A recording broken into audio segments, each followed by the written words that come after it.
Hello friends, this is Professor Vikas Singh. Today we are the starting with GST, that is registration under GST law. चलिए guys, आपके exam postpone हो चुकी है, सबको मालूम है। तो मैं हर एक चैप्टर्स के जीएसटी के एक रिवीजन लेक्चर्स बना देता हूँ, बिकॉज प्रैक्टिकली बहुत सारी जगह पे लेक्चर्स रिवीजन लेना पॉसिबल नहीं था, तो हम लोग वीडियो से पढ़ लेते, कोई प्रॉब्लम नहीं गाइस। तो चलिए गाइस, सबसे पहला मैं जीएसटी, हाँ लास्ट टाइम का भी वीडियो पढ़ा होगा बट वो लास्ट ईयर का है।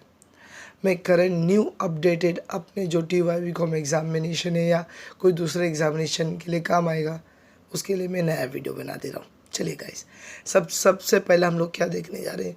सबसे पहला हम लोग सेक्शन 22 देख रहे हैं।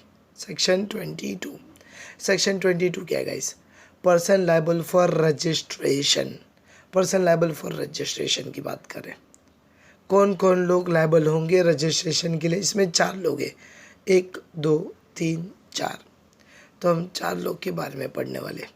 सबसे पहला, registration is compulsory if aggregate turnover is more than, दिख रहा है आपको, more than threshold limit, more than threshold limit. अब थ्रेशोल्ड लिमिट क्या है? देखो भाई, आपको रजिस्ट्रेशन कराना कंपलसरी है। आपको रजिस्ट्रेशन कराना कंपलसरी है कब? जब आपका थ्रेशोल्ड लिमिट मोर देन होगा। अब कितना थ्रेशोल्ड लिमिट? तो एक बार थोड़ा काफ़ी चेंजेस हुआ है, थोड़ा अच्छे समझ के ले लेना। अगर अग्रीगेट टर्नओवर, मैं सिर्फ सप्लाई ऑफ गुड्स की बात कर रहा हूँ। अगर aggregate turnover in case of supply of goods more than 40 lakh rupees, more than 40 lakh rupees, मैं क्लियर कट बोल रहा हूँ। अगर आपका साल भर का turnover more than 40 lakh rupees है, आपको रजिस्ट्रेशन कराना कंपलसरी है। दूसरा, अग्रीगेट टर्नओवर, अग्रीगेट, मैं क्या बोल रहा हूँ बच्चों, ध्यान देना। Aggregate turnover supplying of goods and service, या खाली supplying of service. Again repeat कर रहा हूँ, अगर सप्लाई ऑफ सर्विस हो दो या supply of goods and service हो दो, दोनों मिक्स करके, तो टर्नओवर कितना चेक करने का? 20 लाख। कितना चेक करने का? 20 लाख। वेरी क्लियर हो गया? यस। तो एक सिंपल भाषा में बोल दूँ मैं, हाँ, खाली सप्लाई ऑफ गुड्स होगा तो 40 लाख देखने का, खाली सप्लाई ऑफ सर्विस होगा या गुड्स एंड सर्विस दोनों मिला के होगा तो 20 लाख देखने का। वेरी क्लियर है? यस। अब ज़रा थोड़ा आगे बढ़ते हैं हम लोग। लेकिन अगर आप स्पेशल कैटेगरी स्टेट में आते हो, ठीक है, स्पेशल कैटेगरी स्टेट में, तो उनके लिए 10 ही लाख चेक करने का। मतलब वो ए राज्य में, जो मैं स्पेशल कैटेगरी स्टेट की बात कर रहा हूँ, ए राज्य में अगर 10 लाख के ऊपर भी गया ना, तो रजिस्ट्रेशन उनको कराना कंपलसरी है, भले वो गुड्स या सर्विस हो। कौन सा राज्य है? मिज़ोरम, मणिपुर, नागालैंड, त्रिपुरा। कितना? 10 लाख के ऊपर गया तो इसमें कीवर्ड याद रख लेना, MNT, 2 M है, MNT means Mizoram, Manipur, Nagaland, Tripura. Mizoram, Manipur, Nagaland, Tripura. Come on, Mizoram, Manipur, Nagaland, Tripura. इसके लिए कितना चेक करने का? 10 lakh. I hope everything is clear. आगे बढ़ते गाइस। चलिए बच्चों, अगर अरुणाचल प्रदेश होगा, मेघालय होगा, उत्तराखंड होगा, पौंडीचेरी होगा, सिक्किम होगा, तेलंगाना होगा, इसका कीवर्ड याद रख लेना। एक सिंपल भाषा में बोलता हूँ, मैप सूट, ठीक है, मैप सूट बोल देना, मैप सूट। एम से, हाँ देखो, मेघालय, ए से अरुणाचल प्रदेश, पी से पौंडीचेरी, सिक्किम, उत्तराखंड, तेलंगाना। वेरी क्लियर है? यस। तो याद रखना, मैप सूट होगा तो इनके लिए कितना चेक करने का? 20 लाख। तो एक सिंपल भाषा में फटाफट क्विकली कर लेते। देखो, तो रजिस्ट्रेशन के लिए किन के लिए कंपलसरी है? अगर अग्रीगेट टर्नओवर अगर खाली गुड्स में डील कर रहे हो तो 40 लाख चेक करने का हर एक राज्य के लिए। अगर सर्विस में डील कर रहे हो या गुड्स एंड सर्विस में डील कर रहे हो तो 20 लाख चेक करने का हर एक राज्य के लिए। लेकिन अगर आप स्पेशल कैटेगरी में हो, कौन से स्पेशल कैटेगरी में? MNT मतलब मिज़ोरम, मणिपुर, राइट ना, उसके बाद नागालैंड, त्रिपुरा। तो इनके लिए कितना चेक करने का? 10 लाख। अगर यहाँ पे 10 लाख के ऊपर भी हुआ तो रजिस्ट्रेशन कंपलसरी। और अगर अरुणाचल प्रदेश, मेघालय, उत्तराखंड, पौंडीचेरी, इसके लिए 20 लाख चेक करने का। वेरी क्लियर है, आई होप आपको समझ गया। आगे बढ़ते, ये तो हो गई थ्रेशोल्ड लिमिट। तो बच्चा मैं क्या बोला समझा, थ्रेशोल्ड लिमिट, ठीक है, सब राज्य के लिए था, खाली स्पेशल राज्य के नाम याद रख लेना, 10-20 लाख, ठीक है, क्लियर हो गया गाइस। आगे बढ़ते, ये एवरी ईयर चेंज होता है, जो अपना TYB में या जो भी एग्ज़ाम है ईयर का, उनके लिए।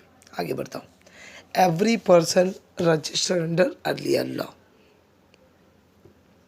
अगर भैया आप पुराने लॉ में लायबल थे, जैसे आपके पास पुराना नंबर था, वैट था, सर्विस टैक्स था, एक्साइज था, जो भी नंबर था, तो आपको GST नंबर लेना कंपलसरी है, conversion in short. In case of transfer of business, business transfer हो गया लाइक फादर टू सन या जो भी, तो भी नंबर कंपलसरी है। या अमालगमेशन हो गया, डी मर्जर हो गया, तो भी नंबर लेना ज़रूरी है, क्योंकि पहले A कंपनी थी, B कंपनी थी, दोनों का अलग नंबर था, दोनों मर्ज हो गए, तो नया नंबर निकालना पड़ेगा AB के नाम पे। क्लियर हो गया। तो सेक्शन 22 थियरी में भी आ सकता है सर। हाँ बच्चों, ये अगर वीडियो क्लियर नहीं है तो ऊपर 3 डॉट है, उसका रेजोल्यूशन इंक्रीज करके आप देख सकते हो। आगे बढ़ते, तो इसमें कितना सेक्शन है, 4। सेक्शन 22 में 4 पॉइंट है। एक तो थ्रेशोल्ड लिमिट, अर्लियर लॉ में लायबल था, बिजनेस ट्रांसफ़र हुआ, और अमालगमेशन डीमर्जर में सेक्शन 22 में कवर होता है। हाँ, और एग्रीगेट टर्नओवर मतलब सब कुछ आ गया। क्वेश्चन में जो भी सेल दिया रहेगा ना, क्वेश्चन में जो भी सेल दिया रहेगा सबको आप ऐड कर देना गाइस। क्वेश्चन में जो भी सेल दिया रहेगा ऐड कर देना। आगे बढ़ता हूँ, person not liable for registration. कौन लोग लायबल नहीं है रजिस्ट्रेशन के लिए? Person not liable for registration, कौन लोग लायबल नहीं है? सेक्शन 23, कौन लोग लायबल नहीं है? Person exclusively in supplying goods और service not liable to tax.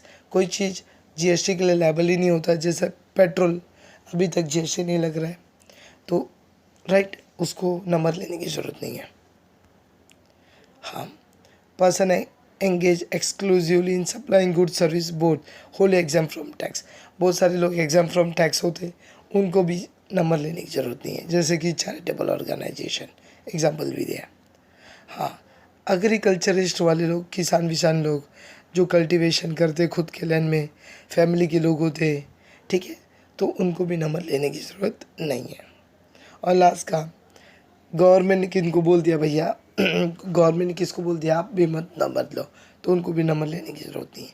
4 case, एक तो नॉट लायबल फॉर GST, एक तो एग्जाम फ्रॉम GST, एक तो एग्रीकल्चर, और एक तो गवर्नमेंट ने नोटिफाई कर दिया।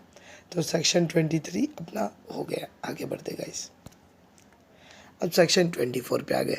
देखो सेक्शन 22 देख लिया आपने, section 23 not liable for registration. अब हम बात करने जा रहे हैं सेक्शन 24, वेरी इंपॉर्टेंट है, कंपलसरी रजिस्ट्रेशन। मतलब इनको कंपलसरी रजिस्ट्रेशन कराना ही पड़ेगा, कंपलसरी, ठीक है। अगर क्वेश्चन में ये सब नाम दिख गए ना बच्चों, तो इनके लिए टर्नओवर का कंडीशन चेक नहीं करने का। डैट मीन्स 40 लाख, 20 लाख, 10 लाख, ये सब कुछ भी चेक नहीं करने का। कौन लोग, अगर ये लोग हो गए तो, ये लोग आ गए तो इनके लिए कोई भी कंडीशन चेक नहीं करने का। नेक्स्ट आ जाओ, लेट्स स्टार्ट गाइस। तो सबसे पहला point, person making any interstate taxable supply. अगर सपोज मैं महाराष्ट्र का हूँ व्यापारी, मैं महाराष्ट्र से गुजरात में माल बेच रहा हूँ, या महाराष्ट्र से कर्नाटक में माल बेच रहा हूँ, टैक्सेबल सप्लाई, तो केस में मुझे नंबर निकालना कंपलसरी है। हम देख रहे हैं कौन से केस में कंपलसरी है, मुझे नंबर निकालना पड़ेगा, मेरे लिए टर्नओवर नहीं देखा जाएगा। कैजुअल टैक्सेबल पर्सन, आप कैजुअल टैक्सेबल पर्सन हो, कभी कभी सर्विस दे रहे हो, ठीक है, तो उनको भी नंबर निकालना पड़ेगा। टैक्सेबल सप्लाई पर्सन हुआ रिक्वायर्ड टू पे tax under reverse charge. Reverse charge याद है आपको? नॉर्मली GST कौन पे करता है? सर्विस प्रोवाइडर, याद है। लेकिन कभी कभी कौन पे करेगा? बोलो, कभी कभी कौन पे करेगा? Service receiver. तो इसलिए उसको बोला जाता है रिवर्स चार्ज वाला केस, ठीक है। तो रिवर्स चार्ज के केस में अगर क्वेश्चन में बोल दिया ना रिवर्स चार्ज, तो इनको सर याद रखना है, इनको टर्नओवर नहीं चेक करने का, इनको नंबर लेना कंपलसरी है। E commerce operator. E commerce operator आपको मालूम हो गया, ई कॉमर्स ऑपरेटर में सब आ गए, अमेज़ॉन, फ्लिपकार्ट। जो अमेज़ॉन, फ्लिपकार्ट, ये जोमेटो, ये सब जो ऑनलाइन वाले लोग हैं उनको नंबर कंपलसरी है। अगर मैं फ्लिपकार्ट पे अपना प्रोडक्ट बेचना चाहता हूँ तो मुझे नंबर लेना ही पड़ेगा, मैटर नहीं करता मेरा टर्नओवर कितना हो। Non resident taxable person, non resident person को भी नंबर लेना कंपलसरी है। Person who are not required to deduct, person who required to deduct tax, right ना, TDS काट रहा है उसको भी नंबर लेना पड़ेगा। ठीक है, आगे person who make the taxable supply good service behalf of other taxable person whether agent. जैसे वेरी सिंपल, एक मॉन्जिनिस का मैंने फ्रेंचाइजी ली, फ्रेंचाइजी लिया, मैं मॉन्जिनिस का केक बेच रहा हूँ, मैं एजेंट हूँ मॉन्जिनिस का, मुझे भी लेना पड़ेगा number. Input service distributor, sir what is mean by input service distributor? एक सिंपल एग्जांपल दे रहा हूँ। मान लो सर, अब इनपुट सर्विस डिस्ट्रीब्यूटर क्या है, मेरी 4 फैक्ट्री है, एक यूपी में, एक दिल्ली में, एक मुंबई में, एग्जांपल। ठीक है, तो जो मेरा जो भी इनपुट सर्विस डिस्ट्रीब्यूटर होगा वो चारों फैक्ट्री में मेरा क्या हो जाएगा, बट जाएगा। क्लियर हो गया बच्चों? वेरी क्लियर है? यस, मतलब मैंने कोई गुड्स परचेस किया तो मेरे चारों उसमें बट जाएगा। ठीक है, इसका अब उन्हें थियरी देखा भी था। आप एक काम करना, थियरी क्वेश्चन में कराने वाला हूँ, इनपुट सर्विस डिस्ट्रीब्यूटर देख लेंगे, इनको भी नंबर निकालना ज़रूरी है, क्योंकि जो भी है इनपुट और डिस्ट्रीब्यूट हो जाता है ना सब मेरे राज्य में। एवरी इलेक्ट्रॉनिक कॉमर्स ऑपरेटर बता दिया, every person supplying online information, online कुछ भी आप देख रहे हो नंबर निकालना कंपलसरी है। और नोटिफाइड बाय गवर्नमेंट, मतलब ये लोग के लिए नंबर निकालना इज कंपलसरी। आई होप आपको समझ गया बच्चों, आगे बढ़ते हैं। अब हम देखने जा रहे, yes very quickly, procedure for registration. तो हम लोग प्रोसीजर देखने जा रहे सेक्शन 25। सेक्शन 22 देखा हमने, देखो सेक्शन 22 हमने देखा, person liable for registration. Section 23 देखा, not liable for registration. Section 24 देखा, कंपल्सरी रजिस्ट्रेशन। आगे बढ़ते हैं, प्रोसीजर पे आ गए, procedure for registration under section 25। चलो, अगर आप 22 या 24 वाले एसएससी हो, ठीक है, तो आपको नंबर रजिस्ट्रेशन कराना पड़ेगा 30 डेज़ के अंदर। लेकिन आप कैजुअल टैक्स पेयर हो, नॉन रेसिडेंट हो, तो आपको सर्विस देने के 5 दिन पहले नंबर निकालना पड़ेगा। चलिए हम लोग प्रोसीजर देखते हैं गाइस, ये सब छोटी इंपॉर्टेंट नहीं है, हम प्रोसीजर पे आ गए। थियरी क्वेश्चन में आएगा बच्चों, इंपॉर्टेंट है। प्रोसीजर फॉर रजिस्ट्रेशन, रजिस्ट्रेशन का प्रोसीजर क्या है? तो सबसे पहला क्या करना पड़ता है, अपने को डिक्लेरेशन फाइल करना पड़ता है। ठीक है, अपने को डिक्लेरेशन फाइल करना पड़ता है गाइस, जिसमें बिजनेस, आपका पैन कार्ड पे जो नाम होगा वो नाम देना पड़ेगा, pan card detail, mobile number, email address और राज्य सेलेक्ट करना पड़ेगा। पार्ट कौन से? Part A form 1, part A GST registration 1, gst.gov.in पे अप्लाई करना पड़ता है। तो सबसे पहले आपको एक फॉर्म फाइल करना पड़ेगा, पार्ट ए GST रजिस्ट्रेशन 1, ये हो गया फिल करके। उसके बाद आपको एक OTP जनरेट होगा, उसको वेरिफिकेशन। OTP जनरेट होने के बाद आपको एक TRN नंबर आएगा, टेम्परेरी रेफरेंस नंबर। आपको 15 दिन का टाइम दिया जाता है फॉर्म को कंप्लीट करने का। ठीक है, उसके बाद सबमिट एप्लीकेशन। आप देखो, पहला तो 2 पार्ट में रजिस्ट्रेशन होता है। एक तो पहले बेसिक इंफॉर्मेशन देना पड़ता है पार्ट ए में, उसके बाद पार्ट बी भरना पड़ता है डिटेल काफ़ी। ठीक है, उसके बाद आपने एप्लीकेशन कर दिया GST 2 में, उसके बाद आपकी एप्लीकेशन को वेरीफाई की जाएगी और 3 दिन के अंदर आपने जो अप्लाई किया वहाँ से 3 दिन के अंदर नंबर आपको दिया जाएगा। अगर कुछ मान लो आपने डॉक्यूमेंट फाइल किया है, उसमें कुछ प्रॉब्लम निकल गया तो आपको रिप्लाई मांगा जाएगा, ईमेल आएगा, और उसके बाद आपने रिप्लाई दे दिया 7 दिन में, तो 7 दिन के अंदर उसको अप्रूव किया जाएगा या रिजेक्ट किया जाएगा। अगर ऑफिसर ने 3 दिन के अंदर, हमने अप्लाई किया 3 दिन के अंदर, या कुछ और डॉक्यूमेंट चाहिए थे, वहाँ से 7 दिन के अंदर उसने सर्टिफिकेट नहीं इशू किया, तो मान लिया जाएगा डीम रजिस्ट्रेशन, मान लिया जाएगा आपका रजिस्ट्रेशन हो गया। एकदम सिंपल है। उसके बाद जो सर्टिफिकेट होता है ना बच्चों, वो नॉर्मली कितने डिजिट का होता है? 15 डिजिट का होता है। ये जो पहला जो कोड होता है 2 नंबर का, वो राज्य का कोड होता है। जैसे अपने महाराष्ट्र का 27, अपने महाराष्ट्र का कोई भी जीएसटी नंबर 21 से 7 से चालू होगा। उसके बाद पैन नंबर होता है आपका, उसके बाद पैन नंबर ऑफ स्टेट, और ये सब सिस्टम जनरेट करता है बाकी का 3 नंबर। ठीक है, पहला 2 डिजिट राज्य का नंबर होता है, पैन नंबर, और बाकी का 3 सिस्टम जनरेट करता है। क्लियर हो गया गाइस? यस, आगे बढ़ते। मैं ज़्यादा डिटेल में नहीं जा रहा, बट एक आइडिया दे रहा हूँ। एक नेक्स्ट थियरी है रजिस्ट्रेशन चैप्टर में, that is casual taxable person. Casual taxable person क्या होता है? जो ओकेशनली सर्विस देता है। ठीक है, ओकेशनली, इसको भी रजिस्ट्रेशन कराना कंपलसरी है। मैं ज़्यादा डिटेल में नहीं जा रहा, एक बार सुन लो। इसको भी रजिस्ट्रेशन सर्विस देने से 5 दिन पहले रजिस्ट्रेशन कराना पड़ता है। ठीक है, व्हेन 5 डेज बिफोर। ठीक है, फॉर्म क्या है? वही सेम GSTR1, डिटेल फिलअप करना पड़ता है पूरा, एकदम पार्ट है। उसके बाद कोड आता है, सेम TRN नंबर, जो वहाँ पे लिखा था ना, सेम छाप देना, सेम प्रोसीजर है। और जो भी सर्टिफिकेट इशू किया गया है, ये कितने दिन तक वैलिड होता है? 90 डेज़ के अंदर, 90 डेज तक वैलिड होता है। क्लियर हो गया गाइस? उसके बाद नॉन रेसिडेंट टैक्सेबल पर्सन देख लेना एक बार। इसका भी एकदम पूरा सेम है। सर्विस देने के 5 दिन पहले लाइक अप्लाई करना पड़ता है।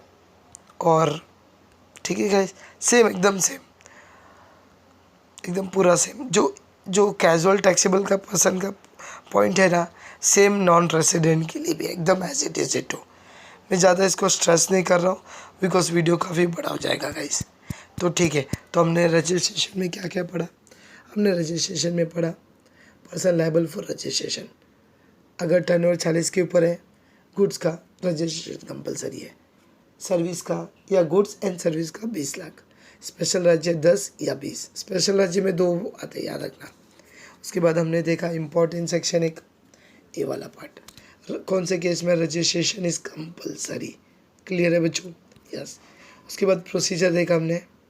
ठीक है गाइस, तो मैंने ठीक ठाक एक बार आपको थियरी करा दिया। इसका प्रैक्टिकल सम समझना बहुत ज़रूरी है, तो आप ये वीडियो के बाद प्रैक्टिकल सम देख लीजिएगा। यस गाइस, आई होप आपको वीडियो समझ रही है गाइस। अगर वीडियो अच्छी लग रही है, प्लीज़ लाइक कीजिए, सब्सक्राइब कीजिए। ठीक है, और गाइस थोड़ा कुछ दिन तक अपने आप को प्रिजर्व कीजिए, घर के अंदर रहिए, बाहर मत जाइए। ठीक है, 10 दिन कंट्री को सपोर्ट कीजिए एक दूसरे का। ठीक है, काफ़ी सीरियस इश्यूज़ है, ऐसे सोचिए पूरी कंट्री में। अब देख सकते हैं दूसरी कंट्री को, देखो इटली हो सब, अगर उन्होंने प्रिकॉशन मेजर ले लिया रहता तो उतना नहीं होता। तो हमारे पास अभी भी टाइम है, तो थोड़ा अच्छे से घर में रहिए, पढ़ाई कीजिए बस, और कुछ मत कीजिए। चलिए guys, best of luck, bye friends, have a nice day, take care. Video अच्छी लगी तो लाइक कीजिए, सब्सक्राइब कीजिए। God bless you, have a